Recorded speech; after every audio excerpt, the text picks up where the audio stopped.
This is your Barbados Today Evening News Update for Monday, November 4. Thanks for joining us. I'm Fernella Wedderburn.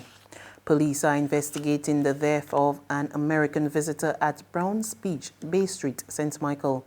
According to police, the 65-year-old man who arrived here on board the cruise ship Celebrity Summit was scuba diving with his wife at the beach. After returning to shore, he complained of feeling unwell and an ambulance was summoned. He was pronounced dead on arrival at the Queen Elizabeth Hospital. Investigations are continuing. Assault charges against Rory Ronald Fenty, the brother of international superstar Rihanna, were today dismissed. The 29-year-old of Westland Heights, St. James, was accused of unlawfully assaulting Leanne Lingo on January 20th, 2018. He pleaded not guilty to the charge on his first appearance before the District A Magistrates Court, as well as that of assaulting Andrew Thornton on the same day, occasioning him actual bodily harm.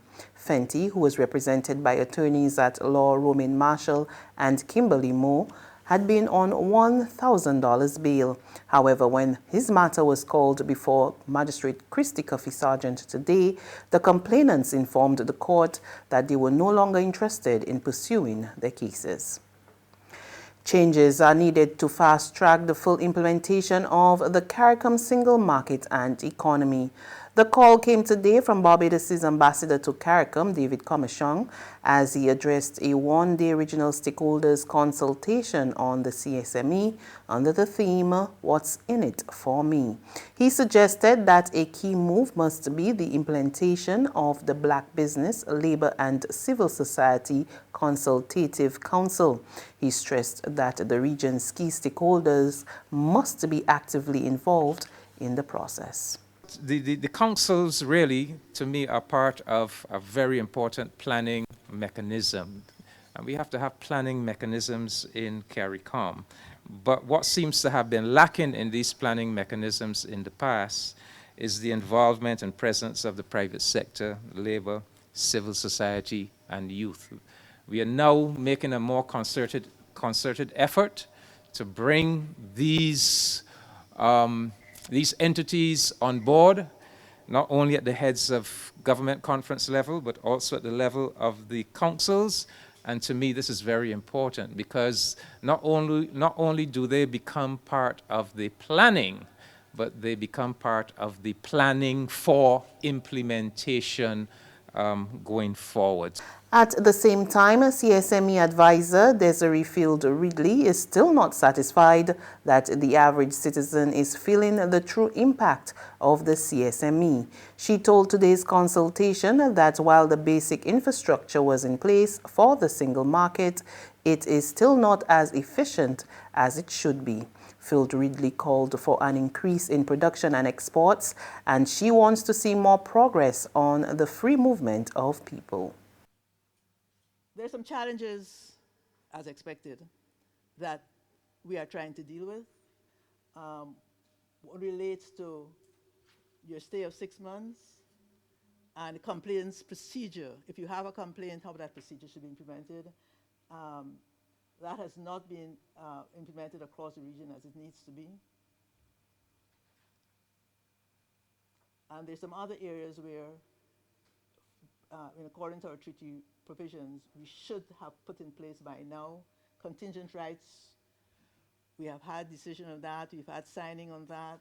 We're at the stage now where we can provisionally apply, and we have to work on the built-in agenda to make sure that that is as facilitating as possible for when the CARICOM nations move across the region, that it can in fact function.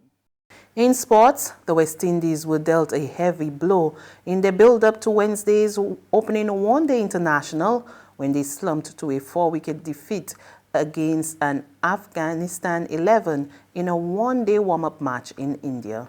In their first and only preparation game before the limited overs series, West Indies batsmen collapsed to 156 all out in their 39 overs and then watched as the hosts chased down the modest target.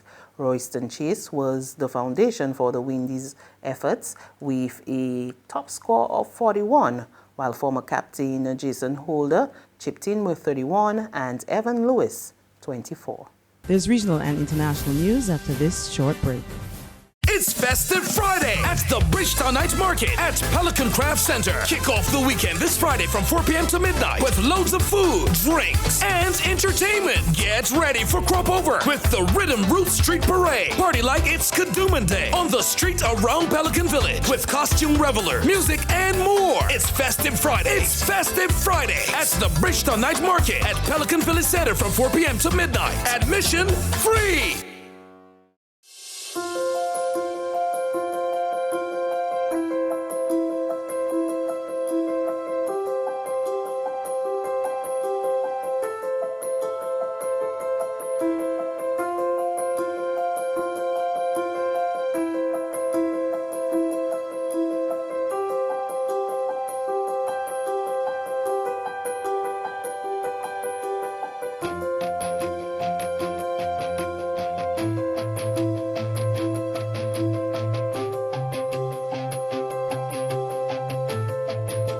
Barbados Today, news you can trust. To the region now in Jamaica, there is concern that the language barrier between local and overseas doctors could be life-threatening. It's coming from the president of the Jamaican Nurses Association, Carmen Johnson. We get more in this report from Television Jamaica. Cuba, Burma and India are some of the countries doctors and nurses arrive from to work in Jamaica's healthcare system. But for President of the Nurses Association of Jamaica, Carmen Johnson, there is a language barrier which needs to be addressed. Ms. Johnson says she has been getting numerous complaints from her nurses about these doctors and nurses not understanding patients well enough to give a proper diagnosis. When I said my stomach hurts, the doctor may interpret it to be my real stomach, but I'm referring to my chest. And so the doctor is going to examine you for stomach or to treat you for stomach, rather than really and truly saying to you where exactly is your stomach. And so I go with a chest condition, but I'm treated for a stomach problem. Ms. Johnson says sometimes the local nurses would help by interpreting for these doctors, but with a heavy workload, they're unable to do much. Ms. Johnson says it's cause for concern. That space between being well and remain unwell, that space between life and that space between death. Because if I misdiagnose and I'm treating you for something else, it means you're not going to be getting better. And it means I'm now impacting another system within the body. And so it is that space between I am getting out of the hospital or I am remaining there, I am getting better or I may die. On the international front, Ethiopian Prime Minister Abiy Ahmed has warned of further instability and vowed to bring to justice those responsible for violence that left at least 67 people dead this week. Violence erupted in Addis Ababa, the capital, and in much of Ethiopia's Oregon region after a high-profile activist accused security forces of trying to orchestrate an attack against him, a claim police officials denied. A message to Ethiopia's Prime Minister Abiy Ahmed from hundreds of mostly young ethnic Oromo men outside the home of the man they are calling their hero. Throughout the day, young men have been coming to this neighborhood in Addis Ababa. They say they're gathering in support to show solidarity to Jawar Mohammed, the popular but polarizing figure. Mohammed owns the influential Oromia media network and has emerged as a prominent activist since his return from exile in the United States last year. Some even credit him with galvanizing support for the protests that brought Prime Minister Abiy to power. But their relationship seems to have soured. On Tuesday, Abiy told Parliament that people with dual nationality who also own media organizations should not stir up unrest, an apparent reference to Mohammed, who has dual US and Ethiopian citizenship.